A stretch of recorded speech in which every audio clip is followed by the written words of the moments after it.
अमेरिकेनं थेट रशियाचा टँकर जप्त केला।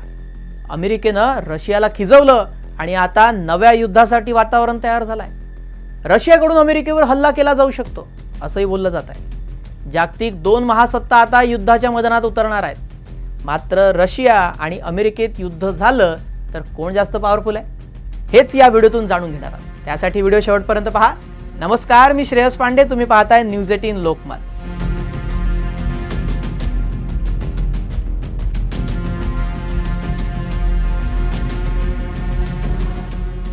गेल्या काही काळापासून अमेरिकेनं आक्रमक विस्तारवादी धोरण स्वीकारलंय आणि त्यातच आता अमेरिकेनं आज रशियाचा तेलाचा टँकर जप्त केला। या कारवाईमुळे जागतिक पातळीवरील तणाव अधिकच वाढलेला आहे, कारण रशिया आता अमेरिकेवर हल्ला करू शकतो असं बोललं जात आहे। तर नेमकं झालं काय ते आधी आपण थोडक्यात समजून घेऊया। तर गोष्ट आहे बुधवारची। बुधवारी अमेरिकेनं तेल खरेदी करण्यासाठी व्हेनेझुएलाला जाणारे 2 टँकर जप्त केले। यातील एक जहाज हे रशियन मरिनेरा आहे, तर दुसऱ्याचं नाव सोफिया आहे। दोन्ही जहाज एकमेकांच्या काही तासांच्या अंतरानं जप्त करण्यात आली आहेत।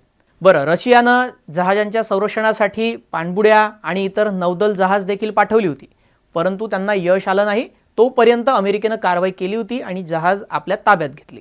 हे जहाज व्हेनेझुएलाहून चीन किंवा इतर देशांमध्ये तेल पोहोचवण्यासाठी जात होतं। आता अमेरिकेच्या या कारवाईनंतर पुतीन चांगलेच भडकलेले आहेत, कारण ते शांत बसणार नाही आहेत। ते काहीतरी उत्तर देतील आणि आता रशिया अमेरिकेवर थेट हल्ला करणार असल्याचं बोललं जातं। जर 2 महासत्तांमध्ये संघर्ष झाला तर रशियाकडे अशी काही शस्त्र आहेत ज्याच्या जोरावर रशिया अमेरिकेच्या नाकी नऊ आणू शकतं। कोणती शस्त्र आहेत ते आपण एकामागो एक पाहूयात। RS-28 सरमत। RS-28 सरमत हे जगातील सर्वात शक्तिशाली ICBM क्षेपणास्त्र आहे। या क्षेपणास्त्राची मारक क्षमता ही 18,000 किलोमीटर एवढी आहे। बरं, हे क्षेपणास्त्र अनेक अण्वस्त्र सोबत घेऊन जाऊ शकतं। तसंच त्याच्याकडं अमेरिकन डिफेन्स सिस्टम भेदण्याची देखील क्षमता आहे। तसेच हे काही मिनिटामध्ये अमेरिकेच्या कुठल्याही शहराला नष्ट करू शकते। बरं, दुसरं काय तर अनवागार्ड। अवानगार्ड हे हायपरसॉनिक ग्लाइड व्हेकल आहे। त्याचा वेग ताशी 25,000 किलोमीटर एवढा आहे। संरक्षण प्रणालीला गुंगारा देण्यामध्ये हे तरबेज आहे। तसेच अण्वस्त्र हल्ला देखील करू शकतं, म्हणजेच न्यूक्लिअर देखील अटॅक करण्यास सक्षम। त्यानंतर पाण्यातून हल्ला करण्यासाठी पोसायडन आहे। हे एक न्यूक्लिअर वेपन आहे जे पाण्याखालून हल्ला करतं। अंडर वॉटर ड्रोन किंवा पाणतीर म्हणतात याला। याची मारक क्षमता अमर्यादित आहे, क्षमताच नाही आहे। तसेच अमेरिकन किनाऱ्यावर रेडिओ ॲक्टिव्ह सुनामी देखील आणू शकते।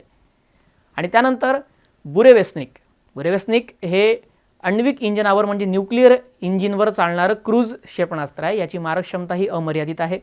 तसेच कमी उंचीवरून उड्डाण करू शकतं आणि रडारला चकवा देतं आणि सोबत अण्वस्त्र वाहून नेतं, मोठा विध्वंस घडवून आणू शकतं।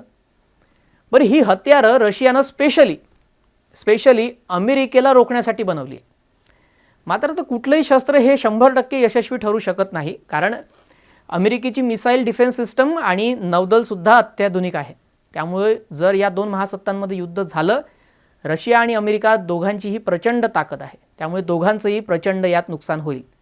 आणि जर दोघांचं युद्ध झालं तर तुम्हाला काय वाटतं, कुठला देश यात बलशाली ठरेल? कमेंटमध्ये नक्की सांगा। भेटूयात नव्या एका ग्लोबल अपडेटसह। नमस्कार।